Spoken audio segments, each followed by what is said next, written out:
મેંદરડા પંથકમાં જંગલી ભૂંડનો આતંક સામે આવ્યો છે। મેંદરડા પંથકમાં ખેડૂતોએ વિવિધ ખેત પેદાશોનું ઓરવણું કરી વાવેતર કર્યું હતું।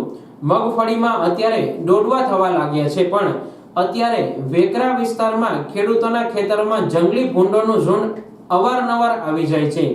ત્યારે કાલે રાત્રે પણ બહોળી સંખ્યામાં ભૂંડ ખેતરમાં ઘૂસી ગયા હતા અને ખેડૂતોનો કાચો અને ઊભો તૈયાર થઈ રહેલ પાકને ખેદાન મેદાન કરીને ખેડૂતોને વ્યાપક નુકસાન કરેલું છે।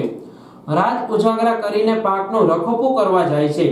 સરકાર શ્રી દ્વારા આવા ભૂંડોનો વહેલી તકે નિકાલ કરવામાં આવે તેવી લોક માંગણી ઉઠવા પામી છે। આવીને આવી પરિસ્થિતિ રહેશે તો આવનારા દિવસોમાં ખેડૂતોનો પાક બચી શકશે નહીં।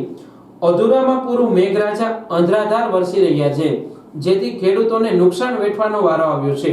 તેથી ખેડૂતો માટે પડિયા પર પાટું જેવી હાલત પરિસ્થિતિ ઉદ્ભવી રહી છે।